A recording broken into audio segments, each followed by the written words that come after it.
craziest bastards I've ever met in my life. I love everyone.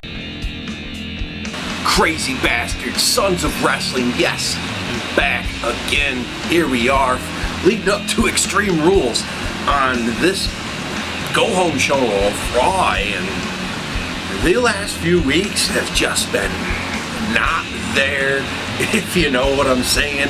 The highlights tonight, AJ Styles finally hitting the Styles Clash to Roman Reigns, but the week prior to Extreme Rules, this leads you to believe clearly Roman Reigns is going to become victorious, but in my belief in the end it's going to be because of Luke Gallows and Carl Anderson turn on AJ Styles, and Finn Balor may come out to try to make the save, but it'll be after Roman Reigns retains his championship, and we're going to be putting together some awesome SummerSlam predictions. If you check back on my previous videos, you'll see my 3-part series to SummerSlam, and that's just the way I see it going. But we started off with AJ Styles opening Raw. This is badass, this is awesome. Roman Reigns interrupts. Yes, of course, he comes out to a bunch of boos. Nice promos between both. Gallows and Anderson come out, and then the Usos all of a sudden are in the ring, and yeah, it is what it is. And AJ Styles gets blasted and gets out of the ring, and this later on becomes a match. So, well, Gallows and Anderson and the Usos. Then we got Sami Zayn and versus Cesaro. But Miz rings on commentary, and Kevin Owens, obviously, will be as well. That turns into a brawl into the ring, DQ, and then Shane and Steph come out, and they turn this into a tag match, but to flip the script, they put Owens and Zayn on the same tag team, and if Owens walks out on Sami, he better not even show up to Extreme Rules for the IC title. So that was pretty goddamn cool. This was one of the better things during Raw. And so it turns into a decent match, back and forth, the obvious. And then finally, we're doing each other's moves. That was pretty cool, the finishers. And then finally, the hula kick to Miz to finish it off.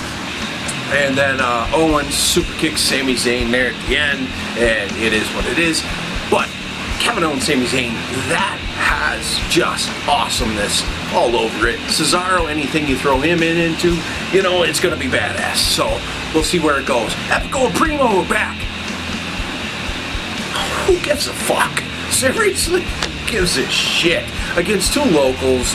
I'm not sure who they were. They're probably better than Epico and Primo's gimmick. But they lost to the Shining Star. Hey, the best thing Epico and Primo ever did was win the tag titles at a live show. A house show that was. That was pretty cool. Rosa Mendez, and yeah, that's when the only thing they ever did good. Not their fault. They are great wrestlers, but just never get over it. It's just frustrating. Then we got Ambrose calling out Jericho, and I like this whole thing, the promos between the two. Rock out Jericho, on fire, yes. Ambrose, always. And we're going to have our first Asylum match. A cage comes down with some decorations of Dean Ambrose. Very awesome. And you don't win if you escape the cage. So this is something new, something cool. It's going to be extreme, right? So we'll see what happens. Hopefully it's actually extreme. I'm talking John Cena, Brock Lesnar Extreme Rules. That's where we want to go. Then we got Becky versus Dana Brooke. Dana Brooke picks up the win here. Man, Becky Lynch is awesome. Dana Brooke is as well. What happened to Becky Lynch's bush? I don't know. Dana Brooke, her partner Emma, she's out. She's gonna have to have surgery on her back. That sucks with whatever they were gonna do with her. Hopefully they don't fucking flop on Dana Brooke, because she's wicked, way better than Emma, or not better than Emma, Ava. That's what I meant to say. So guys, what do you think of Dana Brooke? She's hot. She can roll. She's ready to go.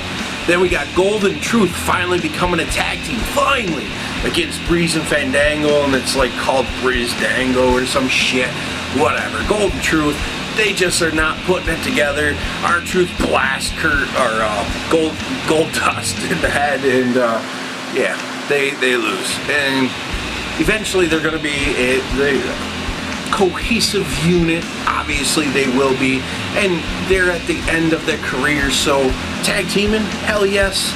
Ron Killings, actually both these guys could probably go for another 3-4 years, but we'll see what happens. New Day comes out and they're time traveling like a sumbitch, and they go way back in time to Kofi Kingston's prime, and then they go back even further. Anyway, the Vaudevillains come out, turns into a little, yeah, Vaudevillains just kick their ass. The Vaudevillains, you lose in the Extreme Rules, simple as that. And Anderson and Gallows versus the Usos. AJ's ringside. Reigns is ringside as well. Try to say that really fast. And Uso splash finish. Turns to a brawl. But like I said, the highlight, the Styles Clash to a chair to Roman Reigns. AJ Styles, yes, the phenomenal one. That was badass. Then we got Cass versus one of the Dudleys, and it becomes Devon, the goddamn Steve Urkel of it. East River Crossing finish, awesome. I like it. This is awesome. Totally. Big Cass is really doing well for a guy just almost like 2 years ago, shy as a motherfucker, is doing really good, and he's reining it in. So I like it, and I can't wait for Enzo to come back. Can't wait. Then we got Kalisto versus Del Rio. What? Haven't seen this before, right? Oh yeah, about a baker's dozen times.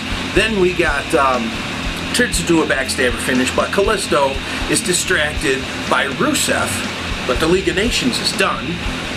She's attacking Sin Cara outside of the it is what it is. Quarter league against. It is what it is. Who cares?